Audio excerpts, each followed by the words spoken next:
خطبته الثمينة فليتفضل مشكورا.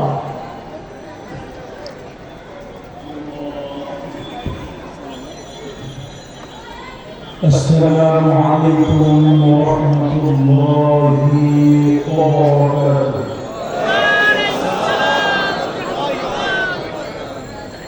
سبحانك لا علم لنا إلا ما علمتنا إنك أنت العليم الحكيم. رب اشرح لي صدري ويسر لي أمري واحلل عقدة من لساني يفقهوا قولي. رب زدني علما.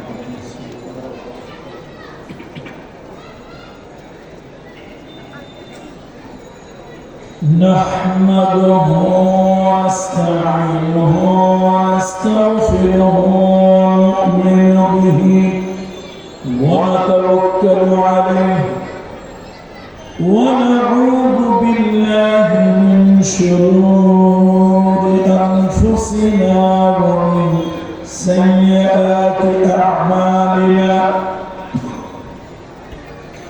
من يهده الله فلا مضل له ومن يضلله فلن تجد له وليا مرشدا. ونشهد أن سيدنا وسندنا ومولانا وأولانا وطبيب قلوبنا محمد الذي أرسله بالحق بشيرا ونذيرا وداعيا إلى الله بإذنه وسراجا منيرا. فقد قال الله تعالى في كلامه المجيد والفرقان الحميد. أعوذ بالله من الشيطان الرجيم. بسم الله الرحمن الرحيم. سبحان الذي أسرى بعبده ليلا من المسجد الحرام إلى المسجد الأقصى الذي باركنا حوله لنريه من آياتنا إنه هو السميع البصير. وقال الله تعالى في آيات أخرى ولقد رآه نزلة أخرى عند سدرة المنتهى عندها جنة المأوى. آمنت بالله إن الله وملائكته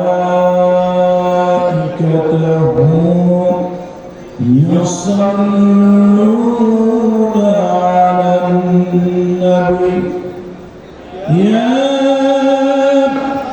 أيها الذين آمنوا صلوا عليه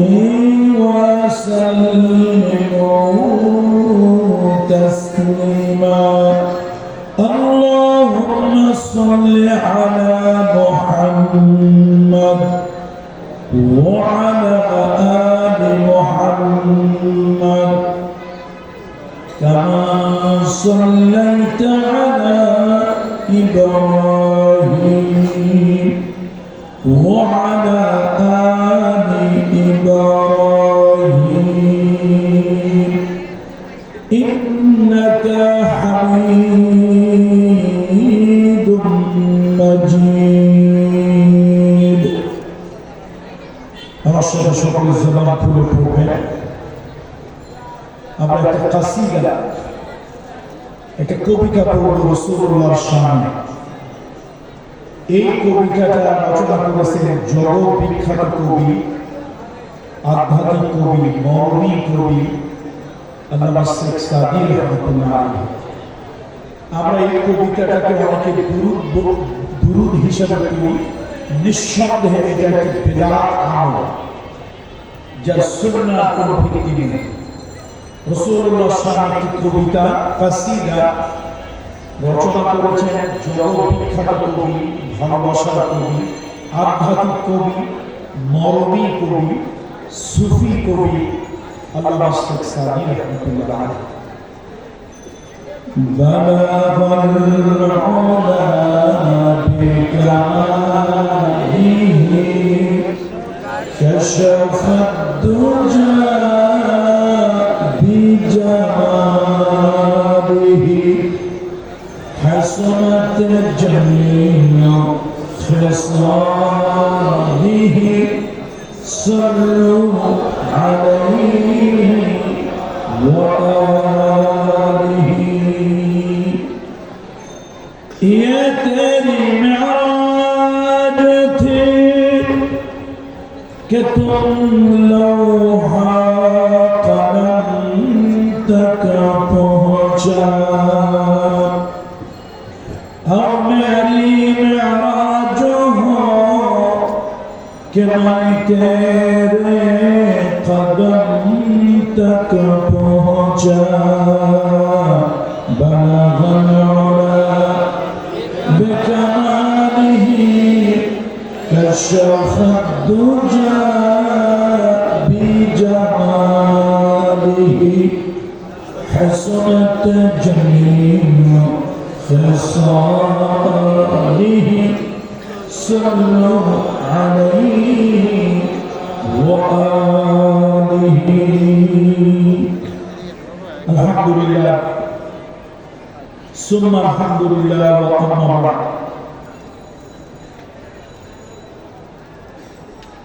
বন্দর নগরী চট্টগ্রাম, সৈকত নগরী চট্টগ্রাম, পীর ওলি বুজুর্গদের কদমে ধন্য চট্টগ্রাম, হাজার আলেম ওলামার ঠিকানা চট্টগ্রাম।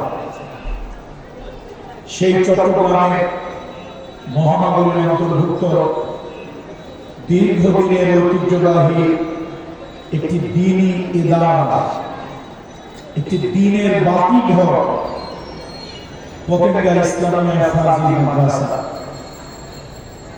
এই দ্বীনি ইদারা, দ্বীনি মাদ্রাসার 51তম বাৎসরিক সভা তথা সিরাতুন নবী সাল্লাল্লাহু আলাইহি ওয়াসাল্লাম মাহফিল। এই আজিম শান মাহফিলের সম্মানিত সভাপতি মহোদয়, সম্মানিত অধ্যক্ষ মহোদয়, অত্র মাদ্রাসা এবং আকাশের নক্ষত্র তুল্য হাজারাত উলামা কেরাম, আইম্মায়ে মাসাজিদ, বিভিন্ন দল, সংগঠন, ধর্মীয় সংস্কৃতি অঙ্গনের গণ্যমান্য সম্মানিত ব্যক্তিবর্গ, আমার সামনে বসে থাকা দ্বীন প্রিয়, ধর্ম প্রিয়, ইসলাম প্রিয়, রাসূল প্রিয়, তাওহীদ প্রিয় জনতা, 1947 সালের দ্বিজাতি তত্ত্বের ভিত্তিতে যে বিজয় হয়েছিল, টু নেশন থিওরির ভিত্তিতে ব্রিটিশ বেনিয়াদের থেকে আমরা স্বাধীনতা লাভ করেছিলাম। পশ্চিমাদের শোষণ শাসন বঞ্চনা থেকে 1971 সালে আমরা একবার স্বাধীনতা লাভ করেছিলাম। 1952 সালে আমরা ভাষার জন্য জীবন দিয়েছি, রক্ত দিয়েছি। ওয়ামা আরসালনা মির রাসূলিন ইল্লা বিলিসান কওমি। মায়ের ভাষা, গ্রামীণ ভাষা, মায়ের ভাষা আল্লাহ তাআলার দেওয়া অন্যতম শ্রেষ্ঠ একটি নিয়ামত। সেটাকে আমরা অধিকার আদায়ের জন্য জীবন দিয়ে রক্ত দিয়ে 52 সালে আমরা বিজয় লাভ করেছিলাম। 71 সালে হলো পশ্চিমাদের থেকে। 1990 সালে আমরা বিজয় লাভ করলাম এক ডিক্টেটর স্বৈরাচারীর কাছ থেকে। 2024 সালের 36 জুলাই, দ্যাট মিনস 5 আগস্ট, এক জালিম ফ্যাসিস্ট স্বৈরাচারের কবল থেকে যে কোমলমতি ছাত্ররা আমাদেরকে একটা নতুন বিজয়ের স্বাদ আস্বাদন করার সুযোগ করে দিল। আজকের মাহফিলে উপস্থিত আমার হৃদয়ে, আমার ভালোবাসা সেই সকল কিশোর তরুণ ছাত্র বন্ধুরা এবং চতুর্দিকে আবাসিক এলাকায় ছড়িয়ে ছিটিয়ে থাকা মায়ের তুল্য, বোনের তুল্য সম্মানিত মহিলারা, স্কুল মাদ্রাসা কলেজগামী আমাদের কলিজার টুকরা স্নেহের মেয়েরা, বাজারের বিভিন্ন দোকানের সর্বস্তরের ব্যবসায়ী বৃন্দ, আমি আমার হৃদয় গহীন থেকে আপনাদের সকলের প্রতি শ্রেণীর মতো আবেগ, শ্রদ্ধা, ভালোবাসা, স্নেহ জ্ঞাপন করছি। আসুন আমরা সকলে রব্বে কারিমের দরবারে বিনয়ের সাথে শুকরিয়া আদায় করি। আমরা সকলে করি আলহামদুলিল্লাহ। ভিতরে আওয়াজ কানে আসতে হবে, ইকো থাকলে সাউন্ড ক্লিয়ার, আমার কানে আসতে হবে আওয়াজ। আল্লাহ তাআলার দরবারে লক্ষ কোটি অযুর কোটি শুকরিয়া জ্ঞাপন করছি। রব্বে কারীম আমাদের জীবনের সবথেকে মূল্যবান হলো হায়াত। আল্লাহ তাআলা হায়াতটা এখনো রেখেছেন, আলহামদুলিল্লাহ। আলহামদুলিল্লাহ আলা কুল্লি হাল। আপনারা যদি এখন সবাই মিলে আমার আমেরিকার প্রেসিডেন্ট বানিয়ে দেন, আপনারা সবাই মিলে আমাকে এখন আমেরিকার প্রেসিডেন্ট বানিয়ে দিলেন, বিরাট বড় ক্ষমতা। কি যেন কি ট্রাম্প, ডোনাল্ড ট্রাম্প, এই লোকটাকে দেখলেই আমার পাগলের কথা মনে পড়ে। তো আপনারা যদি আমরা সবাই মিলে ধরে আমেরিকার প্রেসিডেন্ট বানিয়ে দিলেন, আর মালাকুল মউত আজরাইল যদি আমার কাছে এসে বলল তোমার জন্য হায়াত বরকত আছে আর মাত্র 5 মিনিট। আচ্ছা বলো তো, সারা দুনিয়ার প্রভাবশালী রাষ্ট্রের প্রেসিডেন্ট হওয়া এটা আমার কাছে বেশি আনন্দের, নাকি আর মাত্র 5 মিনিট হায়াতের জিন্দেগি আছে এটা আমার কাছে বেশি বিশাল, বেশি কষ্ট, বেশি দুঃখের? কোনটা বেশি হবে? হায়াত আছে মাত্র, তার কারণ হায়াত থাকলেই না আমি প্রেসিডেন্ট এই সুখ সৌন্দর্য, এই ক্ষমতা উপভোগ করতে পারবো। হায়াত নাই তো আমি উপভোগ করবো কি? আল্লাহু আকবার, আল্লাহু আকবার। রব্বে কারীম আপনার দরবারে লাখ কোটি সিজদা সুজুদ পেশ করছি। রব্বে কারীম সবথেকে বড় নিয়ামত এখন পর্যন্ত আপনি আমাদের হায়াত রেখেছেন। হায়াত না থাকলে আমরা সকলে এখন কবরস্থান, গোরস্থানে থাকতাম। দ্বিতীয় নিয়ামত ঈমানের দৌলত আল্লাহ তাআলা আমাদেরকে দিয়েছেন। আমরা কম হোক বেশি হোক সকলেই তো মুমিন। আল ঈমানু বিযউন ওয়া সাবউন শু'বাতান ফাআফযালুহা কাওলু লা ইলাহা ইল্লাল্লাহ وأدناها إماتة الأذى عن الطريق الحياء شعبة من الإيمان। বিশাল ঈমান, সেই ঈমান থেকে অন্তত আল্লাহকে জানা, আল্লাহকে বোঝা, আল্লাহকে চেনা যত সামান্য ঈমান আল্লাহ তাআলা আমাদেরকে দিয়েছেন। এই জন্য আল্লাহর দরবারে আবারও শুকরিয়া আদায় করছি, আলহামদুলিল্লাহ।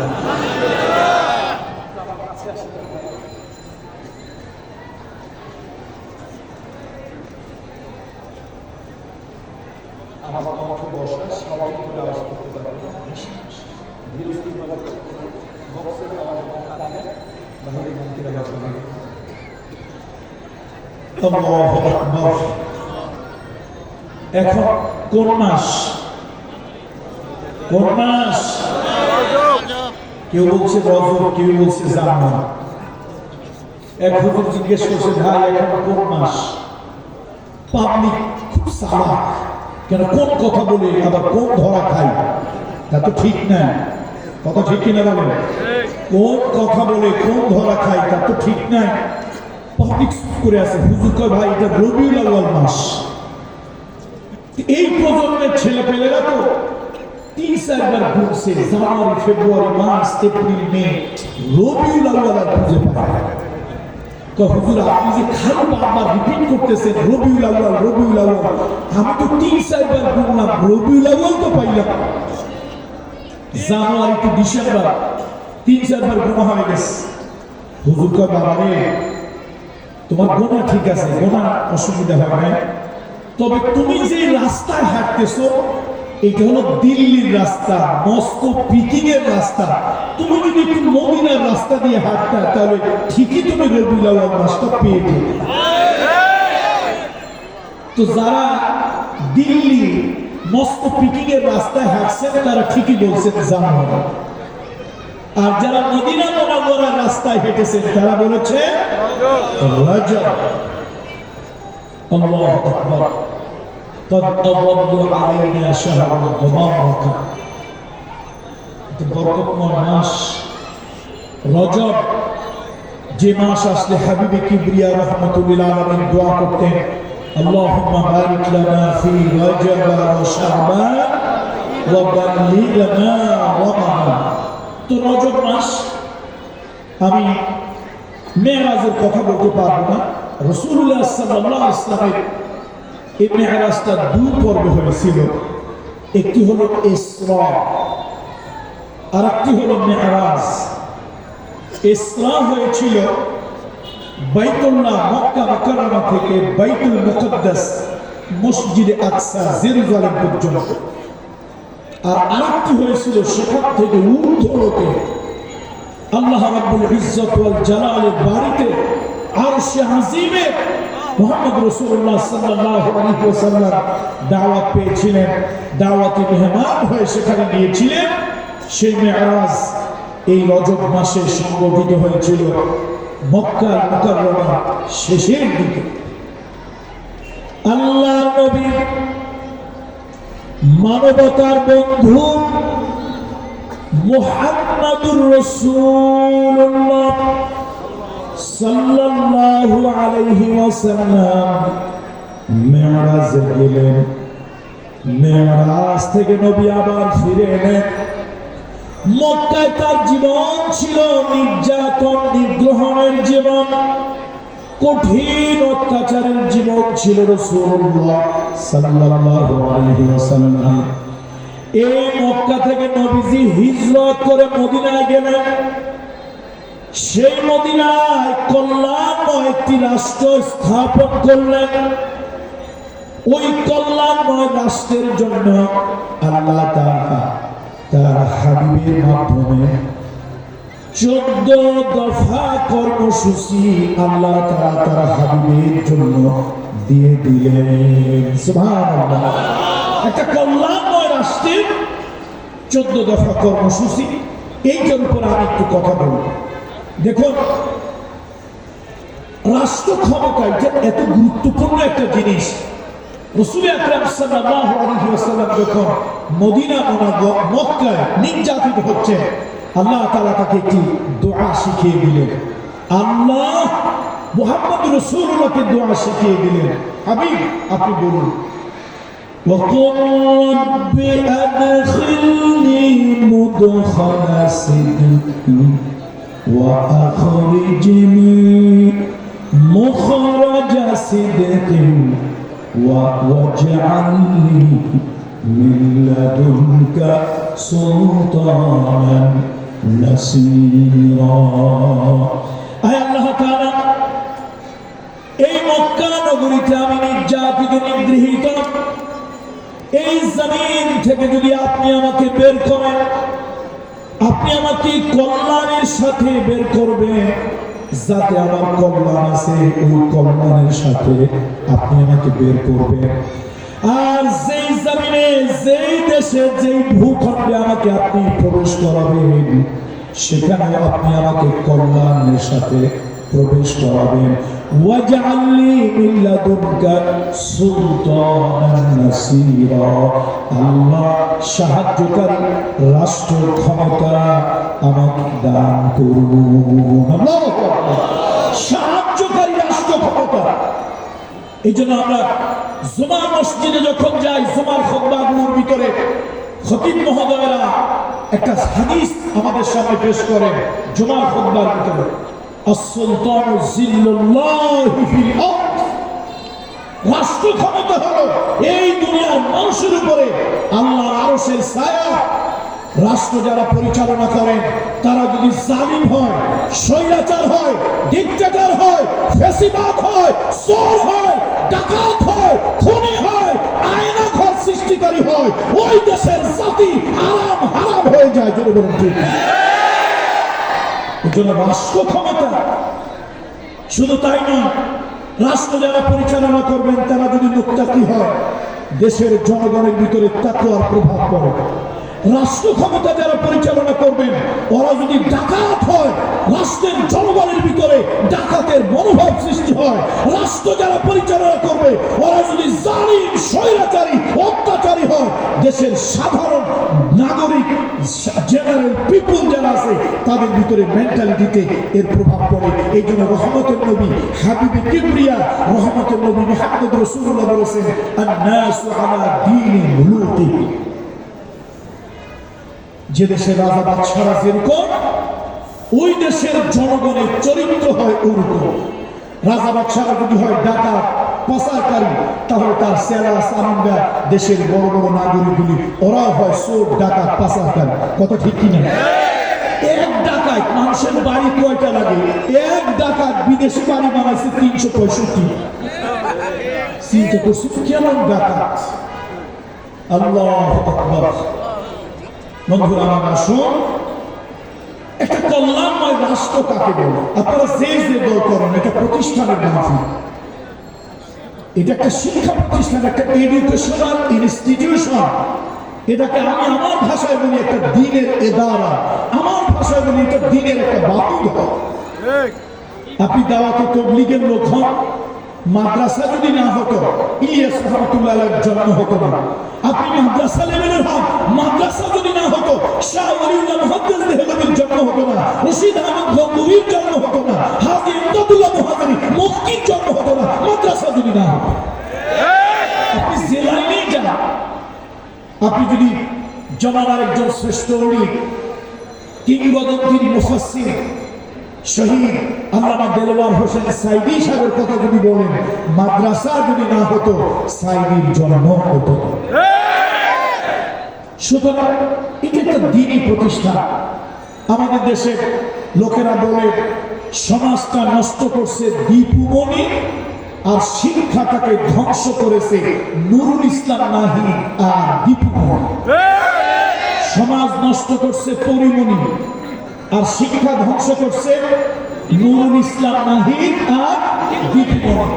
নুরুল ইসলাম নাহিদ তো আমাদেরকে সবক দিয়েছে, কই ঘুষ খাবে তবে সহনীয় পর্যায়ে। ঘুষ খাবে কোন পর্যায়ে? সহনীয় পর্যায়ে খাই। দেখেন বিবাহ কয়টা বৈধ ভাই? 4টা পর্যন্ত বৈধ। আল্লাহ তাআলা নিজেই বলেছেন কালামুল্লাহ শরীফে, মাসনা والثلاث والرباع فإن خفتم ألا تعدلوا فواحدة। আল্লাহ তাআলা বিয়ে শুরু করছেন দুটা দিয়ে, দুটা তিনটা চারটা। এখন মামুনুল হক বউ নিয়ে গেছে রিসোর্টে, এটা তার দ্বিতীয় তৃতীয় চতুর্থ যে কোনো বউ হইতে পারে, পঞ্চম হইলে না আমাদের আপত্তি। কথা কি বাংলা বোঝেন না আপনারা? কোনটা হইলে আপত্তি? পঞ্চম হইলে আপত্তি। মাসনা হইলে অসুবিধা নাই, সোলাসা হইলে অসুবিধা নাই, রোবা সেটা হইলে অসুবিধা নাই, চারটা পর্যন্ত যায়। এ জাতি কত নষ্ট হয়েছে, রাজনীতি আমাদেরকে কত নিচুতে নামিয়ে দিয়েছে, রাজনৈতিক মতাদর্শে আমরা কত নিচে নেমে দিয়েছি। মামুনুল হকেরা বউ নিয়ে রিসোর্টে গেলে পাবলিক তাদের কাছে সার্টিফিকেট চায়, অথচ করিমনি বিবাহ হইল পরে, পেটে বাচ্চা আসলো আগে, সেই বাচ্চার বেবি পাম্প বোঝেন তো, পেট ফুলানো বাচ্চা। বেহায়া সাংবাদিকেরা অস্থির হয়ে গেল, তারা মনে হয় বিরাট একটা সোনার খনি পাই গেছে। এই পেটের ছবি সারা দুনিয়ার দেখানোর জন্য অস্থির হয়ে গেছে বেহায়া সাংবাদিক। আর দেশে এত লোক, একবারও জিজ্ঞেস করলো না মহিলা তো বিয়ে হইল পরে পেটের বাচ্চা ঢুকলো কেমনে? আগে বিয়ে হবে না আগে পেটে বাচ্চা ঢুকলো? তো বিয়ে হইল পরে বাচ্চা ঢুকলো। সমাজ এত নষ্ট হয়েছে, আর এত নষ্ট সমাজকে এই লোকেরা, এই তথাকথিত নায়ক নায়িকা নর্তকী নর্তকেরা সমাজটাকে এত নষ্ট করেছে। দুর্ভাগ্য যে বিবাহের আগে বাচ্চা ঢুকলে কেউ জিজ্ঞেস করেন, অথচ হুজুরেরা রিসোর্টে বউ নিয়ে গেলে সার্টিফিকেট স্যার, এটা যে আপনার বউটার সার্টিফিকেট কোথায়? এই জন্য লোকেরা দুঃখ করে বলে শিক্ষাটা তো নাই, এখন শিক্ষা নাই।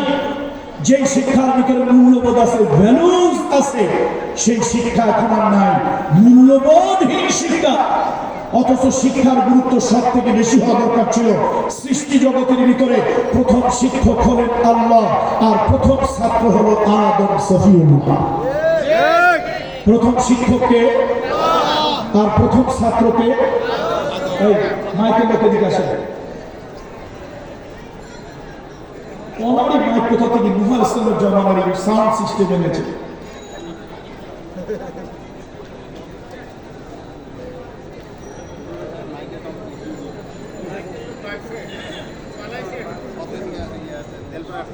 এখন যদি মাইক ঠিক না করেন আমি শাউটিং করে ওয়াজ করতে পারবো না ভাই। প্রতিদিন 2-3টা প্রোগ্রাম করতে হবে। দেশ স্বাধীনতার পরে তো পরিস্থিতি আরো খারাপ, আর ঢেকি স্বর্গে গেলে বলা বাড়বে। আমাদের দিন রাত 24 ঘন্টার 18 ঘন্টায় কথা বলতে হবে।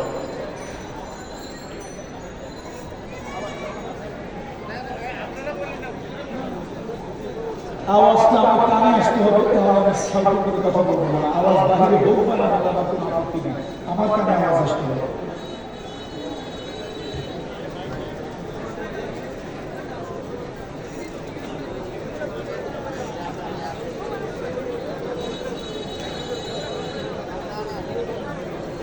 আসলে মাইক যারা ব্যবসা করে তারা চালাক, ওয়াজ মাহফিল যারা শুনতে আসে এরা ভদ্র মুত্তাকি পরহেজগার।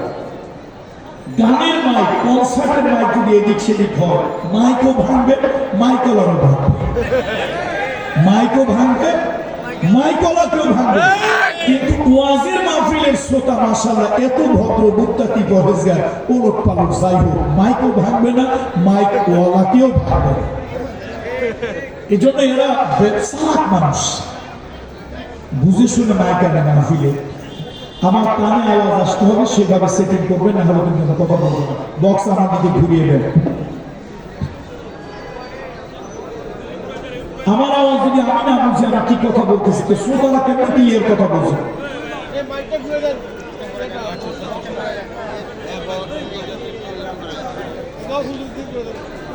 বন্ধুরা আমার অনেক কথা বলতে হবে, অনেক কথা বলতে হবে। আগামীকাল সকালে আমার মহিলা মাহফিল অত্যন্ত কষ্টের। 1 ঘন্টা বয়ান করলে 1-1.5 ঘন্টা প্রশ্ন উত্তর দিতে হয়। সুতরাং আমাদের তো প্রতিদিন প্রোগ্রাম থাকে, আমরাও তো মানুষ। খুলিকাল ইনসানা যায়ীফা, আল্লাহ নিজেই বলেছেন আমি তো মানুষকে দুর্বল করে সৃষ্টি করেছি। আল্লাহু আকবার। একটা পিপিলিকার থেকেও মানুষ অনেক দুর্বল। আনুপাতিক হারে একটা পিপিলিকা যতটা শক্তিশালী, সেই তুলনায় মানুষ অনেক দুর্বল, অনেক দুর্বল। যা হোক, আমরা আজকে কল্যাণময় রাষ্ট্রের কিছু কথা বলবো। তার আগে যেহেতু মাদ্রাসা শিক্ষার ব্যাপারে একটু কথা উঠছে, আমরা একটু বলে নেই। শিক্ষাকে নিয়ে এত তুচ্ছ তাচ্ছিল্য করা যাবে না। আপনারা যারা ছেলেমেয়ের গার্জিয়ান আছেন, আপনারা অনেক সময় তুচ্ছ তাচ্ছিল্য করেন না। শিক্ষাকে সব থেকে বেশি মূল্য দিতে হবে। সৃষ্টি জগতের ভিতরে শিক্ষার এত গুরুত্ব যে প্রথম আনুষ্ঠানিক শিক্ষক আমার আল্লাহ হয়েছেন, আর প্রথম আনুষ্ঠানিক ছাত্র আদম সফিউল্লাহ হয়েছেন। আল্লাহ তাআলা আদম আলাইহিস সালামকে সৃষ্টি করলেন। এবার আল্লাহ তাআলা আদমকে ওয়াআল্লামা আদামাল আসমাআ ওয়াআল্লামা আদামাল আসমাআ কুল্লাহা সুম্মা আরাদাহুম আলাল মালাইকা। আল্লাহ তাআলা আদম আলাইহিস সালামকে সৃষ্টি করলেন। এবার আল্লাহ তাআলা আদমকে ছাত্র বানালেন। আল্লাহ নিজে শিক্ষক হলেন। আদম আলাইহিস সালাতু ওয়াস সালামকে আল্লাহ তাআলা জ্ঞান দিলেন। এবার তাকে শিক্ষিত বানিয়ে আল্লাহ তাআলা তাকে জ্ঞান দিয়ে, ইলম দিয়ে, এবার ফেরেশতাদের সামনে আল্লাহ তাআলা তাকে উপস্থাপন করলেন। সুম্মা আরাদাহুম আলাল মালাইকা। এবার আল্লাহ তাআলা বলেন, ও ফেরেশতারা, তোমরা বলো এইটা কি, ওইটা কি? ফেরেশতারা বলল, সুবহানাকা লা ইলমা লানা ইল্লা মা আল্লামতানা ইন্নাকা আনতাল আলিমুল হাকীম। আবার ইলাহি, আমাদের তো জ্ঞান নাই। যেই জ্ঞান আপনি আমাদেরকে দেন নাই, ওই জ্ঞান আমাদের তো নাই। বার ইলাহি, আমরা জানি না আপনি আমাদেরকে যা শিখাননি। আল্লাহ তাআলা আদমকে বললেন, আদম সব বলে দিল। এবার আল্লাহ তাআলা ফেরেশতাদেরকে বললেন, আমার আদম জানে, তোমরা জানো না। আমার আদম শিক্ষিত, তোমরা শিক্ষা পাও নাই। আমার আদম জ্ঞানী। এই শিক্ষার কারণে আল্লাহ তাআলা আদমকে মর্যাদা বাড়িয়ে দিলেন। আর ফেরেশতাদেরকে বললেন, আমার আদমের সামনে মাথা নত করো, সিজদা করো। ফাসাজাদুল মালাইকা কুল্লুহুম। ফেরেশতারা সকলেই তাকে সিজদা করলেন আল্লাহ তাআলার আদেশে। সুতরাং শিক্ষাটা অত্যন্ত গুরুত্বপূর্ণ। আজকে সে শিক্ষা ব্যবস্থা একেবারেই ধ্বংসের দ্বার প্রান্তে। এখন শিক্ষা প্রতিষ্ঠানগুলোতে ছাত্ররা যায় ডিম ভাজা শেখার জন্য, আলু ভর্তা শেখার জন্য, নাচ শেখার জন্য, গান শেখার জন্য, ইত্যাদি ইত্যাদি শেখার জন্য যায়, অথচ সে জ্ঞান অর্জনের জন্য যাবে। সুতরাং এই এডুকেশনাল ইনস্টিটিউশন, এই শিক্ষা প্রতিষ্ঠানগুলোর খুবই গুরুত্ব। আজকে আমরা অত্যন্ত প্রাচীন এবং স্বনামধন্য প্রতিষ্ঠান পতেঙ্গা ইসলামিয়া ফাজিল মাদ্রাসা, এই মাদ্রাসার উদ্যোগে মাহফিল হচ্ছে। সুতরাং আমরা মাদ্রাসার উদ্যোগে যেহেতু মাহফিল, আমরা তো সমাজের কিছু পরিবর্তনের কথা বলা দরকার। এটা প্রতিষ্ঠানের মাহফিল। আসুন, একটা কল্যাণময় রাষ্ট্র শুধু অবকাঠামোগত উন্নয়ন। অবকাঠামো কি? আপনি একটা ওভারব্রিজ করলেন, ফ্লাইওভার করলেন, তারপরে মেঘনা যমুনা পদ্মা সেতু করলেন, এরপরে মেট্রো রেল করলেন, বড় বড় অনেকগুলো বিল্ডিং বানালেন। এই যে অবকাঠামোগত উন্নয়ন, এটাই একটা জাতির জন্য, এটাই একটা জাতির জন্য উন্নয়নের মাপকাঠি নয়। কোন জাতির মানুষের চরিত্র যদি ভালো না হয়, ওই জাতির উন্নয়ন উন্নতি যতই হোক, চরিত্র যদি ভালো না হয়, সে জাতি কল্যাণ আনতে পারে না। এক নেতা তো বলছিল, দেশের জনগণ হলো 7 কোটি, কম্বল আনলাম 7.5 কোটি। সবাই কম্বল পাইলো, আমারটা গেল কই? সবাই পাইলো সোনার খনি, আমি পাইলাম কথা কি আমি বলছি? কোন এক নেতা বলেছিল।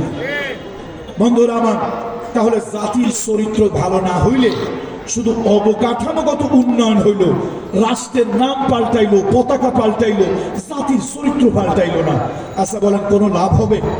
আসুন আমরা আজকে জাতির নৈতিক চরিত্র পরিবর্তনের জন্য একটা কল্যাণময় রাষ্ট্রে উন্নত নাগরিক সৃষ্টির জন্য আল্লাহ তাআলা তার হাবিব মুহাম্মদ রাসূলুল্লাহ সাল্লাল্লাহু আলাইহি ওয়াসাল্লাম তার মাধ্যমে 14 দফা কর্মসূচি, মেরাজ থেকে নবীজি আসলেন, 14 দফা কর্মসূচি আল্লাহ তাআলা তার হাবিবকে, হাবিবে কিবরিয়াকে দিয়ে দিলেন। সুবহানাল্লাহ। এখন এই মেরাজটা কেন হলো? শুধু কি আল্লাহ তাআলা কথা বলার জন্য রাসূলকে উপরে নিলেন? শুধু কথা বলার জন্য? আল্লাহ আল্লাহ তাআলা যদি শুধু কথা বলার জন্য যদি আল্লাহ তাআলা মুহাম্মদুর রাসূলুল্লাহকে আল্লাহ তাআলা আরশে নিয়ে যাবেন, তাহলে আল্লাহ তাআলা মূসা আলাইহিস সালাতু ওয়াস সালামের মতো জমিনে তার সাথে কথা বলতে পারতেন। মূসা আলাইহিস সালামকে আল্লাহ ডেকে নিলেন তুর পাহাড়ে। ওই তুর পাহাড় 7 কিলোমিটার পথ বাইয়া উঠতে হয়, আবার 7 কিলোমিটার পথ বেয়ে নামতে হয়। আমি উঠলাম আর নামলাম, রাত 2:30টার সময় উঠলাম, ফজর নামাজ পড়লাম তুর পাহাড়ের উপরে, আবার নামলাম, এত দূর পথ হেঁটে গেলাম। আমার দিলের ভিতরে আবেগ সৃষ্টি হলো, আল্লাহ আমি জানি কাবা ঘরে নামাজ পড়লে যেই সওয়াব হবে, বাইতুল মুকদ্দাসে নামাজ পড়লে যেই সওয়াব হবে, মসজিদে নববীতে নামাজ পড়লে যেই সওয়াব হবে, এই তুর পাহাড়ে নামাজ পড়লে ওই সওয়াব হবে না। আমি জানি এই আকীদা আমার আছে, আমি আলহামদুলিল্লাহ আকীদায় নষ্ট হই নাই। কিন্তু আল্লাহ আমার আবেগ হলো তোমার পয়গম্বর তোমার সঙ্গে যেই জায়গায় কথা বললো ওই জায়গাটা একটু দেখতে চাই, সেই জায়গায় একটু যেতে চাই। আমি যখন ওই জায়গায় উঠলাম, আমার কাছে মনে হলো আল্লাহর হাবিব আল্লাহ পয়গম্বর মূসা আলাইহিস সালাম কথা বলার জন্য এত দূর পর্যন্ত চলে আসছে। আর হাবিবে কিবরিয়া মুহাম্মদুর রাসূলুল্লাহ সাল্লাল্লাহু আলাইহি ওয়াসাল্লাম, আল্লাহ তাআলা তার সঙ্গে একান্তে কথা বলবেন। আল্লাহ তাআলা আমার হাবিবে কিবরিয়াকে আরশের মেহমান বানিয়ে আল্লাহ তাকে আরশ পর্যন্ত নিয়ে গেছেন। আল্লাহু আকবার। আল্লাহ তাআলা আরশ পর্যন্ত নিয়ে গেছেন। এখন এই মেরাজটা কেন হলো? এর অনেকগুলো কারণ, একেবারে সংক্ষেপে আমি বলবো। মক্কায় রাসূলুল্লাহ সাল্লাল্লাহু আলাইহি ওয়াসাল্লাম নির্যাতিত ছিলেন, নিগৃহীত ছিলেন, অত্যাচারিত ছিলেন। মদিনায় তিনি যাবেন, একটা ওয়েলফেয়ার স্টেট, একটা কল্যাণময় রাষ্ট্র তিনি স্থাপন করবেন। সেই কল্যাণময় রাষ্ট্রের কিছু ট্রেনিং, কিছু শিক্ষা দেওয়ার জন্য আল্লাহ তাআলা তার হাবিবকে ঊর্ধ্বলোকে আরশে আজিমে নিয়ে গেলেন। এটা হলো একটা কারণ। আরেকটা কারণ হলো মুহাম্মদ রাসূলুল্লাহ সাল্লাল্লাহু আলাইহি ওয়াসাল্লাম মক্কায় কাফেরদের নির্যাতন, নিষ্পেষণে নবীজি মানসিকভাবে খুব কষ্টে ছিলেন। আম্মা জান খাদিজা রাদিয়াল্লাহু তাআলা আনহা ইন্তেকাল করলেন, আবু তালেব মারা গেল। নবীজি এত মানসিকভাবে ভেঙে পড়লেন যে রাসূলুল্লাহ সাল্লাল্লাহু আলাইহি ওয়াসাল্লামের বুকের পাঁজরের হাড় যেন ভেঙে গেল। এই বছরটাকে বলা হয় আমুল হুজুন, হতাশার বছর, কষ্টের বছর, যন্ত্রণার বছর। সেই দুঃখ, বেদনা, কষ্ট, যন্ত্রণা আল্লাহ তাআলা দূর করে দেওয়ার জন্য তার হাবিবকে আরশে আজিমের মেহমান বানিয়েছেন। আরেকটা হলো আল্লাহ তাআলা তার কুদরত দেখানোর জন্য, তার কুদরতের নিদর্শনগুলি দেখানোর জন্য আল্লাহ তাআলা মুহাম্মদ রাসূলুল্লাহ সাল্লাল্লাহু আলাইহি ওয়াসাল্লামকে এই ধুলির ধরা থেকে আরশে আজিমের মেহমান বানিয়েছেন। রাসূলুল্লাহ মেরাজ থেকে আমাদের জন্য 5 ওয়াক্ত সালাত নিয়ে আসলেন, 5 ওয়াক্ত নামাজ নিয়ে আসলেন, উম্মতের জন্য বড় হাদিয়া নিয়ে আসলেন। আর একটি কল্যাণময় রাষ্ট্র তিনি মদিনায় হিজরত করার পরে একটা কল্যাণময় রাষ্ট্র, একটা ওয়েলফেয়ার স্টেট তিনি স্থাপন করবেন। সেই রাষ্ট্র, কল্যাণময় রাষ্ট্রের নাগরিকদের উন্নত গুণ যেন হয়, নাগরিকদের মানসিক চরিত্র যেন সুন্দর হয়, সেই জন্য আল্লাহ তাআলা ওহীর মাধ্যমে তার হাবিবকে 14 দফা কর্মসূচি আল্লাহ তাআলা দিয়ে দিলেন। দেখুন, মরহুম শেখ মুজিবুর রহমান সাহেব তিনি 6 দফা ডাক দিয়েছিলেন। প্রেসিডেন্ট জিয়াউর রহমান সাহেব 19 দফা কর্মসূচির ডাক দিয়েছিলেন। তারপরে আমাদের ভাসানী আব্দুল হামিদ খান ভাসানী, তারপরে সরওয়ার শহীদ সরওয়ার্দী, কেউ 14 দফা, কেউ 21 দফা, এরকম বিভিন্ন দফা কর্মসূচি দিয়েছিল। আমাদের দেশে একবার হেফাজতে ইসলাম 13 দফা কর্মসূচি দিয়েছিল, দেয় নাই? এটা পৃথিবীতে বিভিন্ন দেশে দেশের কল্যাণ, জাতির কল্যাণ, মানুষের কল্যাণ বিভিন্ন কর্মসূচি লোকেরা দেয়। আল্লাহ তাআলা তার হাবিবকে 14 দফা কর্মসূচি দিয়েছিলেন। অত্যন্ত সংক্ষিপ্ত অবস্থার মাধ্যমে আমি সেই 14 দফা কর্মসূচি আপনাদের সামনে তুলে ধরবো। তবে আল্লাহ তাআলা একটি মাত্র দফা আল্লাহ নিজের জন্য রেখেছেন, আর 13টি দফা মানুষের কল্যাণে, মানবতার কল্যাণে, জাতির কল্যাণে, রাষ্ট্রের কল্যাণে 13 দফা কর্মসূচি আল্লাহ তাআলা দিয়েছেন।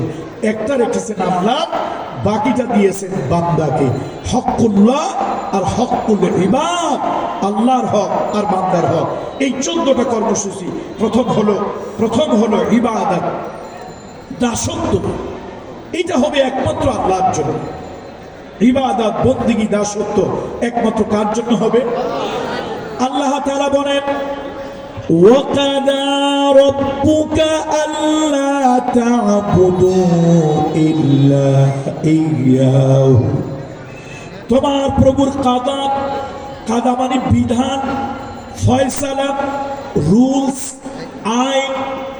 তোমার প্রভুর আইন হলো, তোমার প্রভুর বিধান হলো, তোমার প্রভুর ফয়সালা হলো ইবাদত, বন্দেগী, দাসত্ব, গোলামি, হুকুমের তাবেদারি একমাত্র আল্লাহর হবে, আল্লাহর হবে, আল্লাহর হবে। আল্লাহ ছাড়া আর কারো ইবাদত, আর কারো বন্দেগী হবে না। কোন বাজারের ইবাদত, মাজারের ইবাদত, কোন পীরের ইবাদত, ফকিরের ইবাদত, দরগার ইবাদত, দুর্গার ইবাদত কোনো কিচ্ছু হবে না। কথা ঠিক কিনা জোর বলেন? বন্ধুরা আমার হিন্দু ভাই বোন, হিন্দু সম্প্রদায়ের ভাই বোন, অমুসলিম ভাই বোন, তারা আমার দেশের নাগরিক।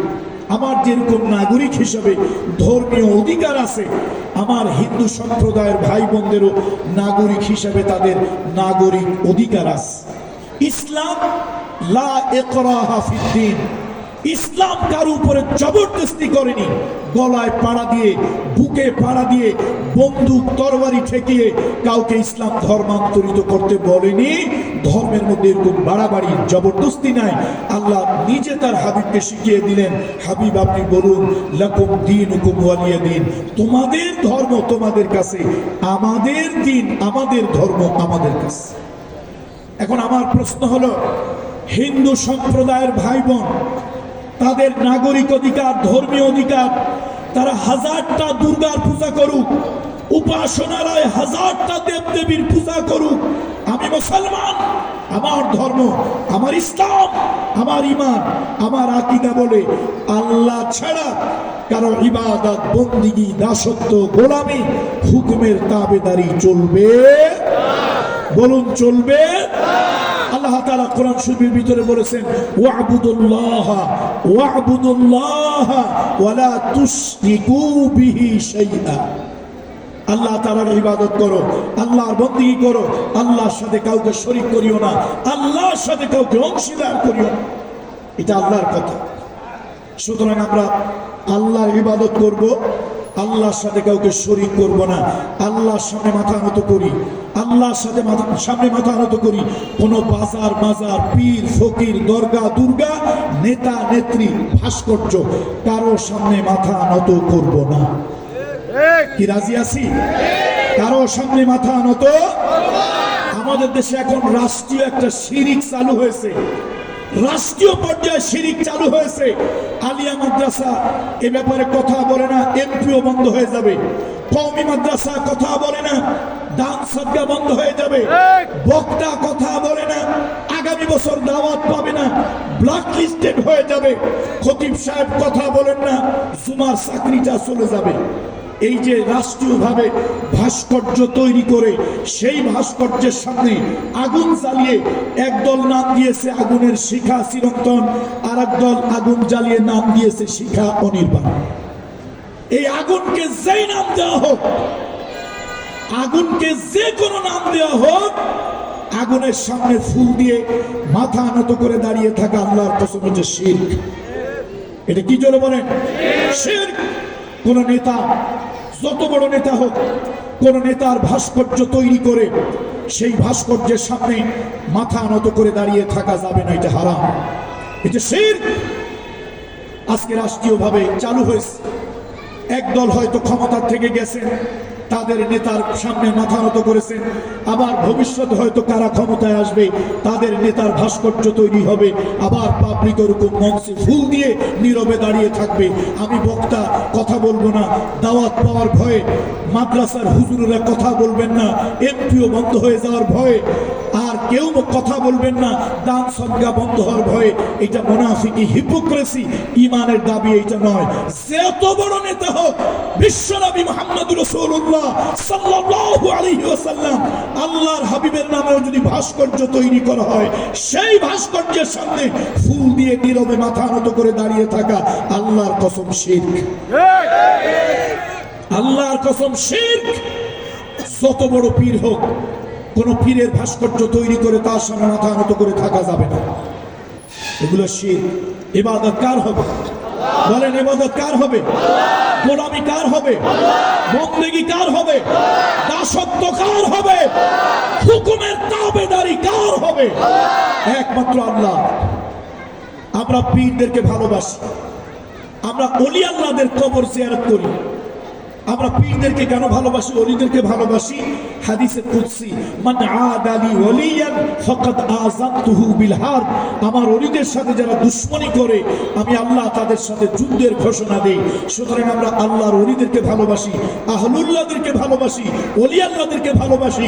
কিন্তু যত বড় ওলি হোক, দেশি পীর, বিদেশি পীর, ছোট পীর, বড় পীর, মরা পীর, জেতা পীর, কোন পীরের ইবাদত বন্দেগী আমরা করি না।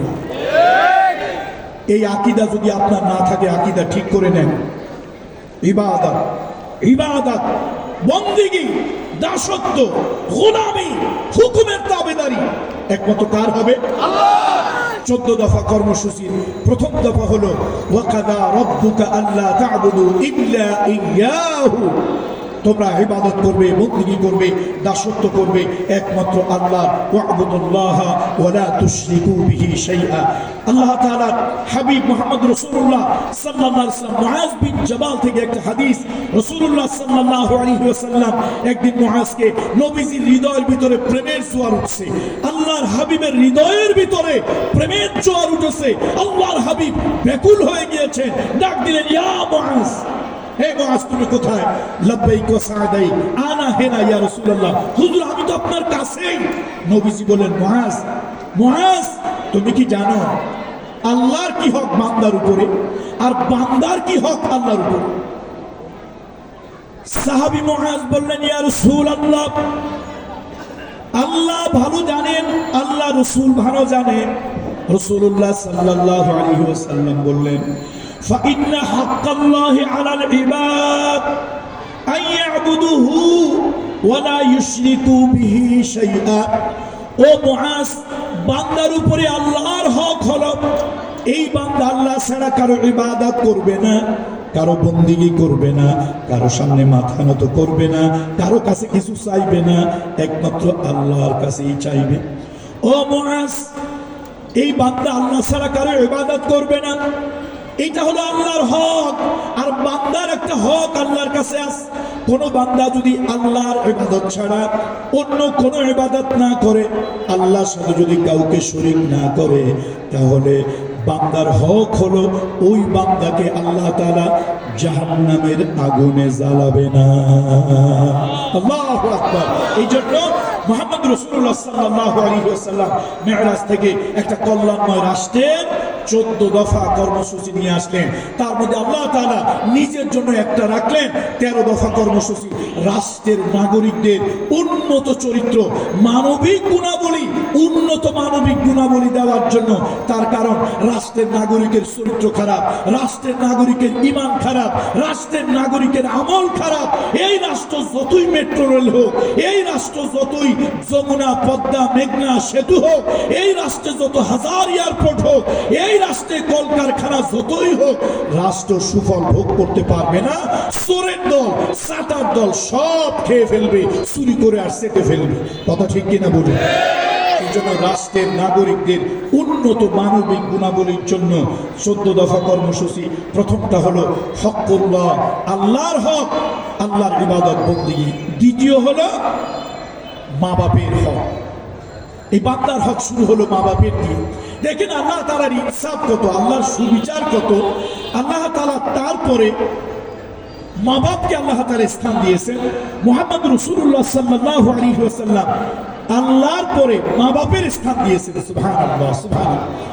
এবার আল্লাহ তাআলা বলেন ওয়াবিল ওয়ালিদাইনি ইহসানা, তোমার মা বাপের উপরে ইহসান করবে, তোমার মা বাপের প্রতি সুবিচার করবে, ইনসাফ করবে, মা বাপের প্রতি ইহসান করবে, দয়া করবে। যে মা বাপের কারণে সুন্দর পৃথিবী দেখলাম, যে মা বাপের কারণে সুন্দর পৃথিবীর রূপ রস অনুভব করলা, ওই মা বাপকে খিদমত করবা। ওয়াবিল ওয়ালিদাইনি ইহসানা, মা বাপ যদি কালো হয়, মা বাপ যদি মূর্খ হয়, মা বাপ যদি অশিক্ষিত হয়, মা বাপ যদি পাগল উন্মাদ হয়, আল্লাহ না করুন, আল্লাহ না করুন, মা বাপ যদি বিধর্মীয় হয়, মা বাপের হক, মা বাপের হক আল্লাহ বলে দিলেন ওয়াবিল ওয়ালিদাইনি ইহসানা। বন্ধুরা আমার, আমরা অনেকেই শুধু ইসলামের ফজিলতের ওয়াজ করি, কিন্তু ইসলামেও যে মানবিকতা আছে, রাষ্ট্রের কথা আছে, আমরা অনেকে ভুলে যাই। যার কারণে আমার দেশের বামপন্থীরা মনে করে, আমার দেশের ইসলাম বিদ্বেষীরা মনে করে ইসলাম শুধু জানাজার নামাজ পড়তে, আর ইসলাম শুধু 3 দিনের খতম, 40 দিনের খতম, 1 সপ্তাহ খতম খাওয়ার জন্য আসছে। ইসলাম দুনিয়া চালাইতে আসেনি। ইসলাম কত মানবিক, ইসলাম কত সায়েন্টিফিক, তার জ্বলন্ত একটা প্রমাণ নেন।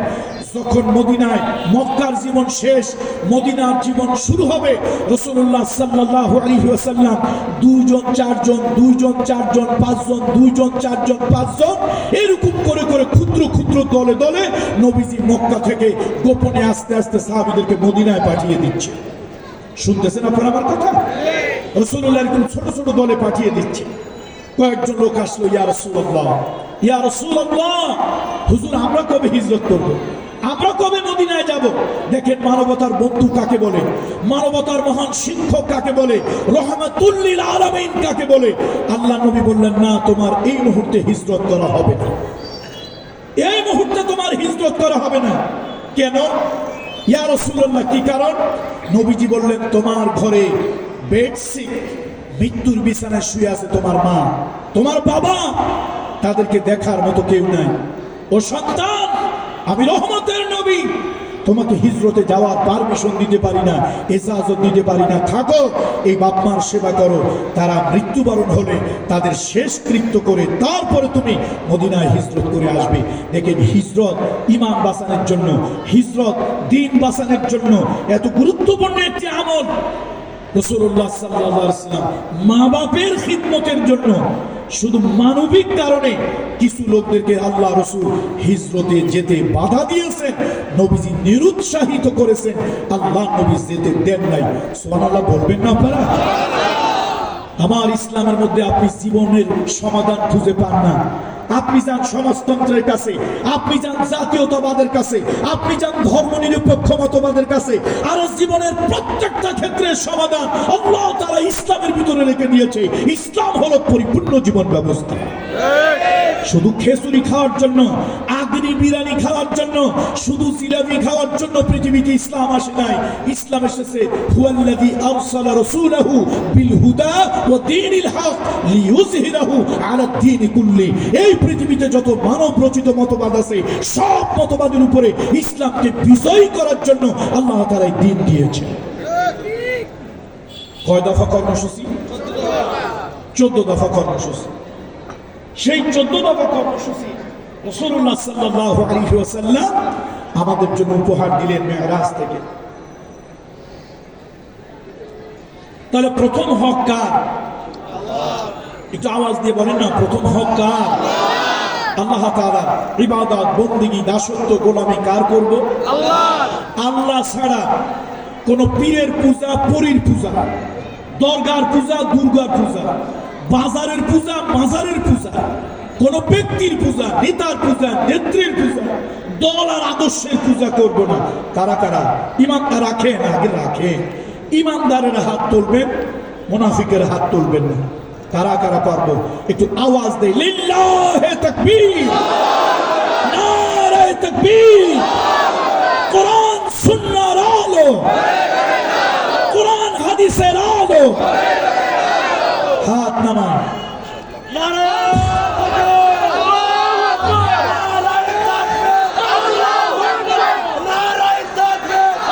বন্ধুরা আমার,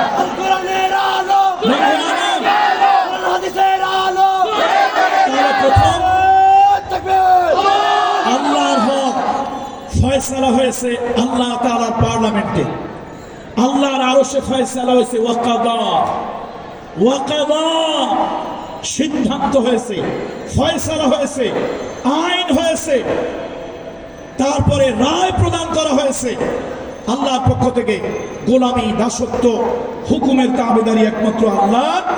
ওয়াবিল ওয়ালিদাইনি ইহসানা, এবার মা বাপের প্রতি আল্লাহ ইহসান করার জন্য বলেছেন, ইন্নাল্লাহা ইউহিব্বুল মুহসিনিন, ইন্নাল্লাহা ইউহিব্বুল মুহসিনিন। যারা নাকি ইহসান করে আল্লাহ তাদেরকে ভালোবাসেন। মা বাপের উপরে 5 ধরনের ইহসান করার জন্য আল্লাহ তাআলা বলেছেন, আল্লাহর হাবিব বলেছেন, হুমা জান্নাতুকা ওয়া নারুক, তোমার মা বাপ তোমার জান্নাত, তোমার মা বাপ তোমার জাহান্নাম। মান আরাদা ওয়ালিদাইহি ফাকাদ আরাদাল্লাহ ওয়া মান আসখাতা ওয়ালিদাইহি ফাকাদ আসখাতাল্লাহ। যে সন্তান মা বাপের সন্তুষ্টি অর্জন করলো সে সন্তান আল্লাহর সন্তুষ্টি অর্জন করলো। যে সন্তান মা বাপের সঙ্গে নাফরমানি করলো সে সন্তান আল্লাহর সাথে নাফরমানি করলো। শুধু মা বাপ যদি আপনাকে কোনো গায়রুল্লাহকে সেজদা দিতে বলে, গায়রুল্লাহর পূজা করতে বলে, শুধু সেইটা করবেন না। আর কোনো ক্ষেত্রে মা বাপের সাথে নাফরমানি করা জায়েজ নয়। মা বাপ যদি সরাসরি গায়রুল্লাহর পূজা করতে বলে, ফালা তুতিউহুমা, ফালা তুতিউহুমা ওয়া সাহিবুহুমা ফিদ দুনিয়া মারুফা। মা বাপ যেই বিষয় শরীয়তের পরিপন্থী, ওই বিষয় যদি মা বাপ বলে, সেই বিষয় মা বাপের কথা পালন করা যাবে না। এছাড়া মা বাপ হলো এমন ব্যক্তি যাদের উপরে উত্তম আচরণ করতে হবে। এবার আসুন 3 নম্বরে আল্লাহ তাআলা বলেছেন, ওয়া আতি যাল কুরবা হাক্কাহু ওয়াল মিসকিন ওয়াবনাস সাবিল। এবার মানবিক একটা উন্নত গুণ, একটা মানুষের উন্নত গুণ। দেখুন, আমরা আলেমে যখন পড়ি তখন আমরা নাম থেকে পড়ছি, আল ইনসানু হাইওয়ানুন নাতিকুন। ইনসান মানুষ হচ্ছে প্রাণী, পশু। তবে কোন পশু? বাক শক্তি সম্পন্ন পশু। দেখুন, বাঘ ভাল্লুক সেও একটা প্রাণী, মানুষও একটা প্রাণী। বাঘে ভাল্লুকের ভিতরে হিংস্রতা আছে, মানুষের ভিতরে ইনসাফ, দয়া, মায়া আছে। কথা ঠিক কিনা বলুন? সুতরাং সে মানুষকে আল্লাহ তাআলা বানিয়েছেন। এই মানুষ তার উন্নত একটা মানবিক গুণ হলো সে রক্তের বন্ধন বজায় রাখবে, আত্মীয়তার বন্ধন বজায় রাখবে, নারীর সম্পর্ক বজায় রাখবে। আমরা অনেকেই মানুষ, কিন্তু এই সম্পর্ক, এই মানবিক গুণগুলি আমরা অর্জন করতে পারি নাই। এটা সত্যি আমাদের একটা খারাপ গুণ। আসুন, শুধু লেবাসে পোশাকে ভালো মানুষ হলে চলবে না, মানবিক গুণে ভালো মানুষ হতে হবে। আর নাগরিকদেরকে উন্নত মানবিক গুণ দেওয়ার জন্য আল্লাহ তাআলা কোরআনুল কারীমের ভিতরে বলেছেন, ওয়া আতি যাল কুরবা হাক্কাহু ওয়াল মিসকিন ওয়াবনাস সাবিল। তুমি তোমার রক্তের বন্ধন, আপনজন, নিকট আত্মীয়দের সাথে সম্পর্ক ঠিক রাখো, আর মিসকিনদের হক আদায় করো।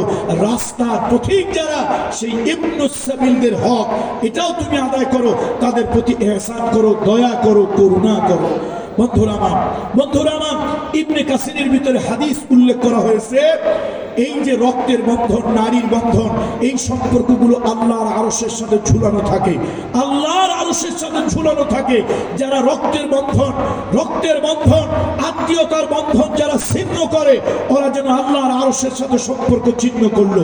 রাসূলুল্লাহ বলেছেন, আল্লাহর হাবিব বলেছেন, আমি কি তোমাদেরকে বলবো না দুনিয়ায় উন্নত চরিত্র কাকে বলে, আর কোন আমল আখিরাতে পরকালে মিজানের পাল্লাকে ভারী করে দেবে?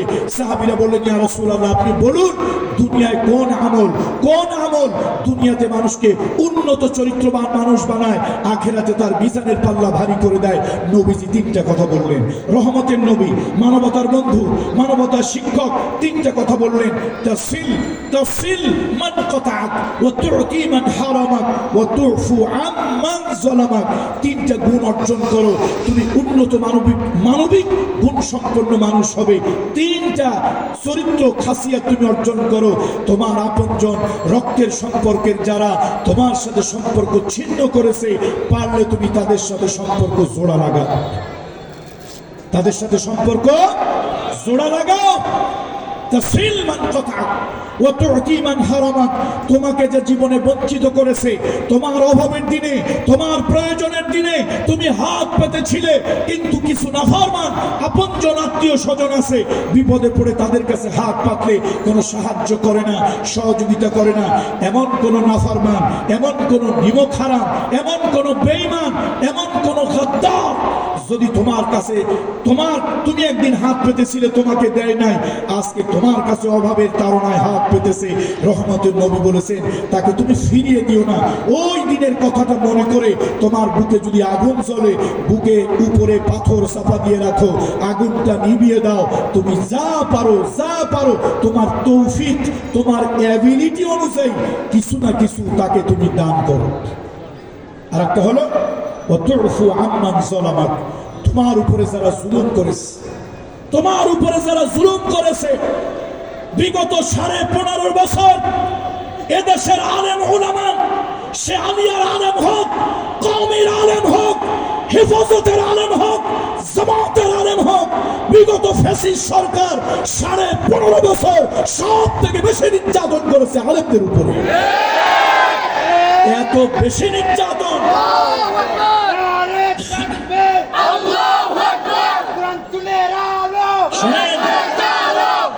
তাদের এত বেশি নির্যাতন বঙ্গোপসাগর নয়, আটলান্টিক মহাসাগরকে যদি কালি বানানো হয়, বিগত 15.5 বছর হাজার লক্ষ আলেমদেরকে ঘরে ঘুমাতে দেয় নাই, মিথ্যা মামলা দিয়েছে, পায়ের উপরে অস্ত্র ঠেকিয়ে গুলি করেছে, ডান্ডা বাড়ি পড়াতে গিয়ে গোটা শরীর রক্তে রঞ্জিত হয়ে গিয়েছে, রিমান্ডে আলেমদেরকে সীমাহীন টর্চার করেছে।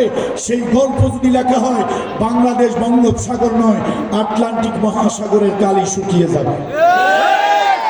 আলেমরা কি করা দরকার ছিল? দেশের প্রেক্ষাপট পরিবর্তন হলে, এক কাকু তো বলেছিলেন দেশের প্রেক্ষাপট পরিবর্তন হলে নাকি 15 লক্ষ লোক মারা যাবে।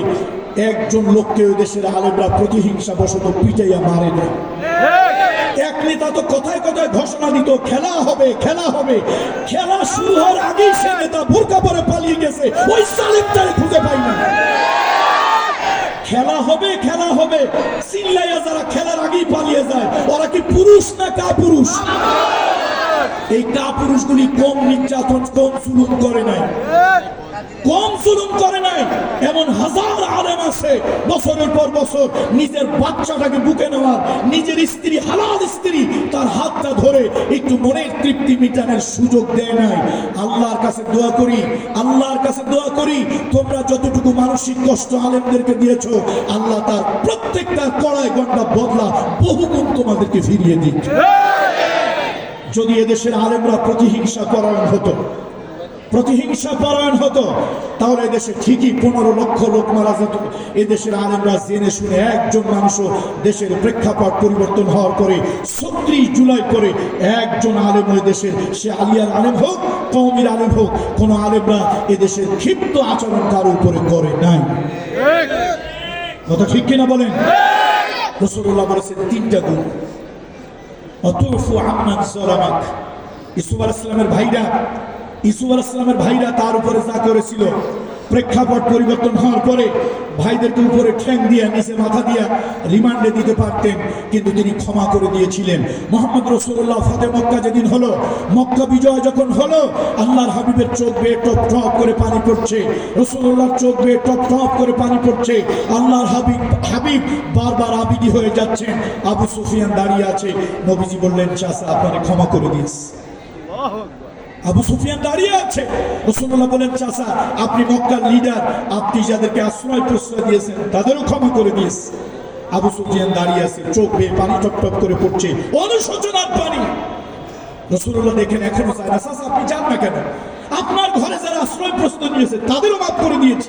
আবু সুফিয়ান দাঁড়িয়ে আছে। চাচা কিছু বলবেন? বাবা আমারে মাফ করছো, আমার যারা দলের লোক তাদেরকে মাফ করছো, আমি যাদেরকে আশ্রয় প্রশ্রয় দিয়েছি তাদেরকে মাফ করছো। একটা ব্যক্তির ব্যাপারে তুমি কিছু বলনি, আমার স্ত্রী সম্পর্কে তোমার চাচি হেন্দা, হেন্দার কথা তো তুমি কিছু বলনি। রাসূলুল্লাহর কলিজার মধ্যে যেন ছুরি বিদ্ধ হলো, তীর বিদ্ধ হলো, রহমতের নবীর কলিজা দিয়ে যেন রক্তক্ষরণ হলো। নবীজির চোখ বেয়ে পানি টপ টপ করে অবিরাম ধারায় পড়ছে। নবীজির মনে পড়ে গেল মায়ের গর্ভে থাকা অবস্থায় বাবাকে হারিয়েছিলাম, 6 বছর বয়সের সময় মাকে হারিয়েছিলাম, 8 বছর বয়সের সময় দাদাকে হারিয়েছিলাম। আমার পিতার হুবহু চেহারা, সেম এজ লাইক এক্সাক্ট, অনুরূপ, অবিচার, একেবারে ফটোকপি যেই চাচার চেহারা আমার বাবার মতো, তিনি হলেন সাইয়্যিদুশ শুহাদা আমির হামজা। আমার চাচাকে ওহাসি বল্লম মেরে ফেলে দিয়েছিল, বুকটা ফেলে দিয়েছিল। হেন্দা ভিতর থেকে কলিজাটা বের করে চিবিয়ে চিবিয়ে